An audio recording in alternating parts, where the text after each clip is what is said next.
जय जिनेंद्र, कैसे हैं आप सब। आजू खुश में आप सभी का फिर से स्वागत है एक नई बड़ी ही विशेष जानकारी के साथ। आज की विशेष जानकारी में हम बात करने वाले हैं, बड़ी ही आम चीज़ है नाखून काटना।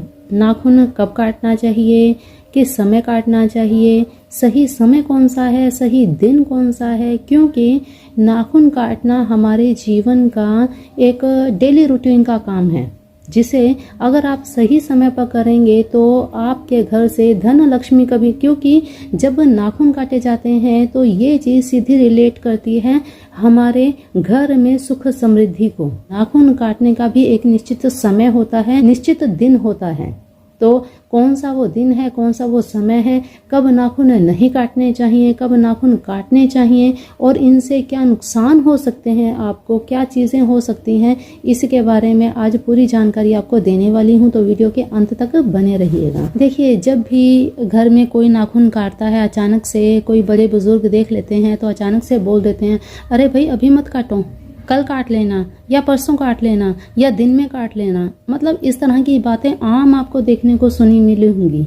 तो इसका क्या कारण है? इसका कारण सबसे बड़ा यही है कि इससे सही समय पर नाखून ना काटने से या गलत समय पर नाखून काटने से सबसे पहले धन का नाश होता है, सुख समृद्धि समाप्त होती है। ये सबसे बड़ा कारण है। इसीलिए कहा जाता है कि इस समय नाखून मत काटो, इसी समय काटना। गलत समय और रात में नाखून काटने से घर में नकारात्मक ऊर्जा का संचार होने लगता है और जीवन में परेशानियां आने लगती हैं। यहाँ तक कि इंसान इतनी चीज को तरसने लगता है। ये नाखून काटने का गलत समय कोई छोटी बात नहीं है। किस दिन नाखून काटने से नुकसान होगा, क्या नुकसान होगा? देखिए, शनिवार को नाखून काटने से आयु कम हो जाती है और घर में गरीबी आती है। मंगलवार को नाखून काटने से भाइयों में मनमुटाव होता है, साहस और पराक्रम कम हो जाता है, हिम्मत आपकी टूट जाती है। इसके साथ ही खून से संबंधित बीमारियों होने की भी आशंकाएं रहती हैं। वहीं अगर गुरुवार को आप नाखून काट रहे हैं तो इससे शिक्षा में, ज्ञान में कमी आती है, पेट संबंधी रोगों में बढ़ोतरी हो जाती है।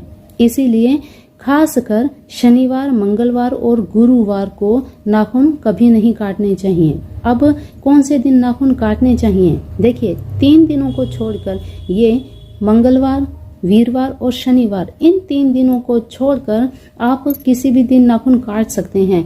लेकिन नाखून हमेशा नहाने के बाद ही काटना चाहिए। नहाने के बाद नाखून काटने से एक तो सबसे बड़ी चीज़ हो जाती है, नाखून मुलायम हो जाते हैं। आपने अक्सर देखा होगा, माताएं बहनें अपने छोटे बच्चों को नहाने के बाद में ही नाखून काटती हैं, क्योंकि नाखून नर्म हो जाते हैं और बड़ी आसानी से कट जाते हैं। नाखून काटने के बाद अच्छी तरह से हाथों को धो लेना चाहिए, क्योंकि नाखून का एक भी अंश आपके हाथों में अगर रह जाए तो ये दरिद्रता का सूचक होता है।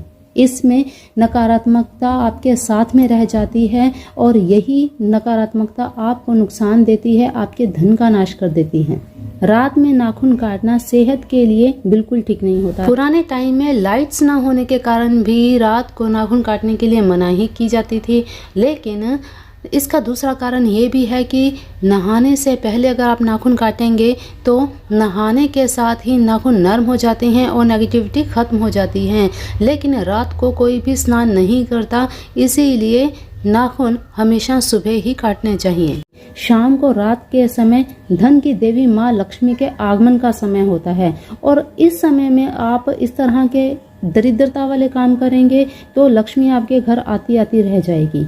इसीलिए रात के समय, शाम के समय नाखून कभी नहीं काटने चाहिए। इसी के साथ आपको बहुत ही ज़रूरी एक बात का हमेशा ध्यान रखना है, जब भी आप नाखून काटते हैं, नाखून कभी भी इधर उधर मत फेंकें, क्योंकि नाखूनों से तंत्र क्रियाएं होती हैं। अगर कोई आपका दुश्मन है, आपका कोई वैरी है, उसे अगर आपका नाखून या बाल मिल जाए, देखिए, नाखून और बाल 2 ऐसी चीज़ें होती हैं जो आपको कभी भी रास्ते में, पैरों में कभी भी नहीं फेंकना चाहिए, इधर उधर कभी नहीं फेंकना चाहिए।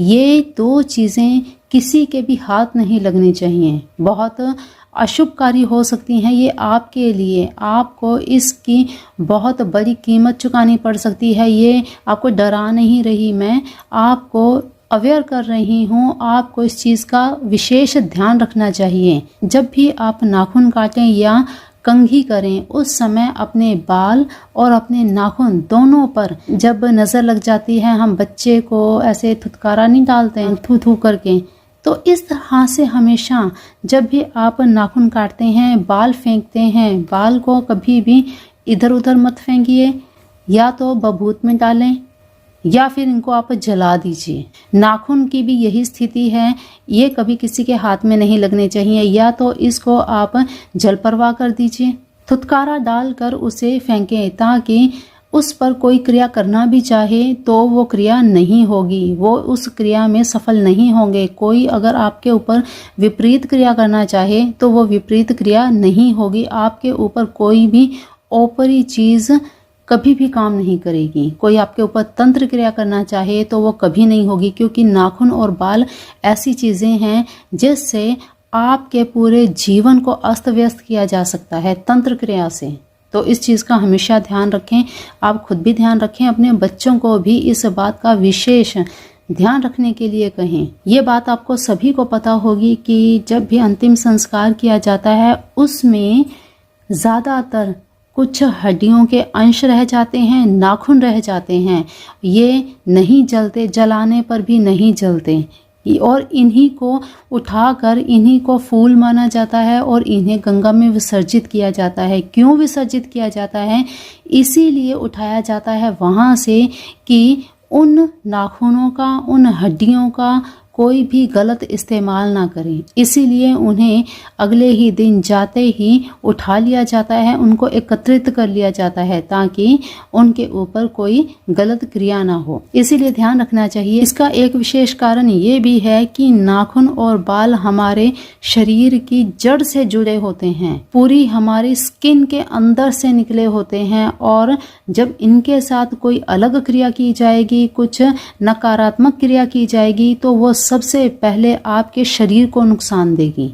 आपकी शारीरिक प्रतिक्रिया चेंज हो जाएगी, आपके शरीर को नुकसान होगा, आप बीमार हो जाएंगे, आपको किसी भी प्रकार की बीमारी हो सकती है। आपने फिल्मों में, टीवी में बहुत बार देखा होगा कि किसी का थोड़ा सा बाल उठाया और उठाकर उसके ऊपर तंत्र कर दिया, और उसके साथ वो जैसे भी करता है व्यक्ति ठीक वैसे ही करने लग जाता है, वैसे ही परेशान होने लग जाता है।